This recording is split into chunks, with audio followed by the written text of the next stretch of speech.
আওয়ামী লীগের লিফলেট বিতরণ করলেই গ্রেপ্তার, যা বলল প্রেস সচিব। এদিকে অপহরণ মামলায় ডিবি হারুনের সিন্ডিকেট প্রধান আবু সাদেককে কারাগারে প্রেরণ।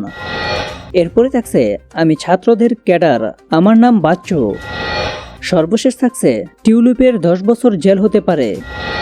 শুরুতেই থাকছে আওয়ামী লীগের লিফলেট বিতরণ করলেই গ্রেপ্তার, যা বলল প্রেস সচিব। যারা আওয়ামী লীগের লিফলেট বিতরণ করবে তাদেরই গ্রেপ্তার করা হবে বলে মন্তব্য করেছেন প্রধান উপদেষ্টার প্রেস সচিব শফিকুল আলম। সোমবার 3 ফেব্রুয়ারি সন্ধ্যায় রাজধানীর ফরেন সার্ভিস একাডেমিতে আয়োজিত এক ব্রিফিংয়ে এই মন্তব্য করেন তিনি। প্রেস সচিব বলেন, আমাদের কড়া বার্তা, যারা পতিত সরকারের পক্ষে কর্মসূচি পালন করবে তাদের কোনো ছাড় দেওয়া হবে না। আওয়ামী লীগের লিফলেটে যেসব লেখা রয়েছে সেগুলো খুবই আপত্তিকর, তাই যারা এসব লিফলেট বিতরণ করবে তাদের গ্রেপ্তার করা হবে। এ সময় তিনি বলেন, 5 আগস্টের পর সংখ্যালঘু নির্যাতন নিয়ে হিন্দু, বৌদ্ধ, খ্রিস্টান ঐক্য পরিষদ মিথ্যা তথ্য ও প্রোপাগান্ডা চালাচ্ছে। শফিকুল আলম বলেন, ঐক্য পরিষদ জানিয়েছে 5 আগস্টের পর বিভিন্ন ঘটনায় 23 জন মারা গেছেন, যা মিথ্যা তথ্য। এছাড়াও 174টি ঘটনার তথ্য জানানো হয়েছে, সেটিও সঠিক নয়। পুলিশ তদন্ত করে ওইসব ঘটনার তথ্য পায়নি। এ সময় উপস্থিত ছিলেন উপ প্রেস সচিব আবুল কালাম আজাদ মজুমদার, সিনিয়র সহকারী প্রেস সচিব ফয়েজ আহমেদ প্রমুখ। এদিকে অপহরণ মামলায় ডিবি হারুনের সিন্ডিকেট প্রধান আবু সাদেককে কারাগারে প্রেরণ। ব্যবসায়ীকে অপহরণ করে ডিবি অফিসে নিয়ে 6 কোটি টাকা চাঁদা আদায় চেষ্টা মামলায় সাবেক ডিবি প্রধান হারুনুর রশিদের সিন্ডিকেটের প্রধান এসএস গ্রুপের ব্যবস্থাপনা পরিচালক আবু সাদেককে কারাগারে প্রেরণের নির্দেশ দিয়েছেন আদালত। সোমবার 3 ফেব্রুয়ারি মেট্রোপলিটন ম্যাজিস্ট্রেটের 27 নম্বর কোর্টের ম্যাজিস্ট্রেটের জিএম ফারহান ইস্তিয়াক আসামির জামিন আবেদন নামঞ্জুর করে কোর্ট ওয়ারেন্টমূলে জেল হাজতে প্রেরণের নির্দেশ প্রদান করেন। এর আগে রোববার রাত 1:30টার দিকে রাজধানীর মোহাম্মদপুর হাউজিং সোসাইটির বাসা থেকে তাকে গ্রেপ্তার করেন মামলার তদন্ত কর্মকর্তা রমনা থানার সাব ইন্সপেক্টর আব্দুল কাদের। সোমবার সকালে তাকে আদালতে তোলা হয়।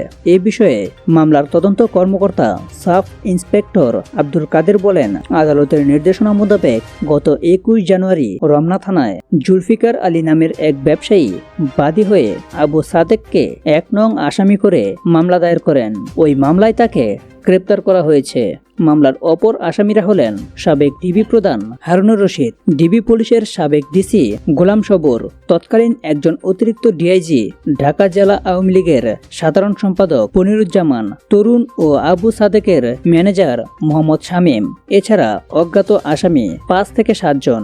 জুলফিকার আলী অভিযোগে বলা হয়েছে, ব্যবসায়িক সূত্র ধরে 1 নম্বর আসামি আবু সাদেকের নেতৃত্বে ও ডিবি প্রধান হারুনুর রশিদের হুকুমে আসামিরা পরস্পর যোগসাজশে 2023 সালে 13 ফেব্রুয়ারি ব্যবসায়ী জুলফিকার আলীকে অপহরণ করে ডিবি কার্যালয়ে নিয়ে যান। সেখানে তাকে নির্যাতন করে 6 কোটি টাকা চাঁদা দাবি করা হয়। টাকা দেওয়ার জন্য 1 সপ্তাহ সময় বেঁধে দেওয়া হয়। পরে আরও 2 বার ডিবি কার্যালয়ে এবং ধানমন্ডির 1 নম্বর রোডে অবস্থিত ড্রিমস বিউটি পার্লার ও ফিটনেস ক্লাবে নিয়ে নির্যাতন করা হয়।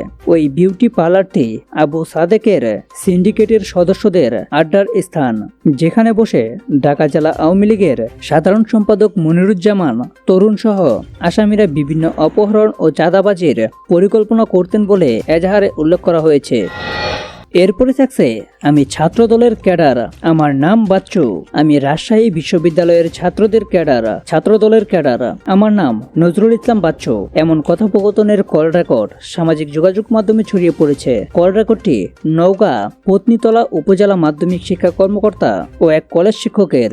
বিষয়টি নিয়ে এলাকায় আলোড়ন সৃষ্টি হয়েছে।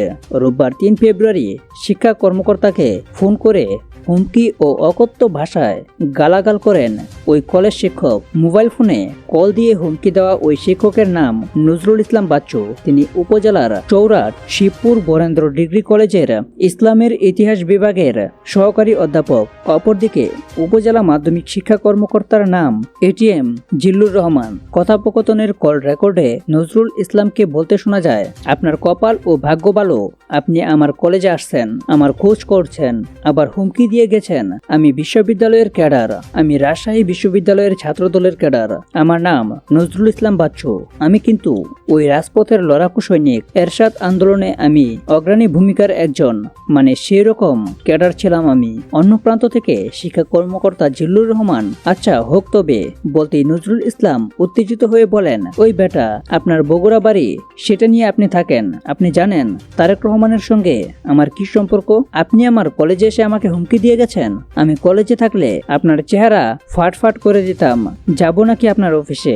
এই বিষয়ে জানতে চাইলে পত্নীতলা উপজেলা মাধ্যমিক শিক্ষা কর্মকর্তা এটিএম জিল্লুর রহমান ঘটনার সত্যতা স্বীকার করে বলেন, ডিরেক্টর মহোদয়ের নির্দেশে গত 29 জানুয়ারি চৌরাট শিবপুর বরেন্দ্র ডিগ্রি কলেজে আমি ল্যাব দেখতে গিয়েছিলাম। ওইখানে গিয়ে শুনি ওই ল্যাব তত্ত্বাবধানের দায়িত্বে রয়েছেন ওই কলেজের শিক্ষক নজরুল ইসলাম বাচ্চু। তিনি সেদিন কলেজে ছিলেন না। তারপরে ল্যাবের রিপোর্ট পাঠিয়ে দিয়েছি। তিনি আরো বলেন, গত রোববার ওই কলেজের সহকারী অধ্যাপক নজরুল ইসলাম বাচ্চু আমাকে ফোন করে হুমকি দেন।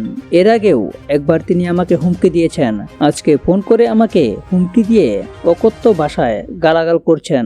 এই শেষ বয়সে এসে আমাকে এভাবে কেউ অপমান করলো, এটা দুঃখজনক। বিষয়টি আমি উপজেলা নির্বাহী কর্মকর্তাকে এখনো জানাইনি, তবে জানাবো।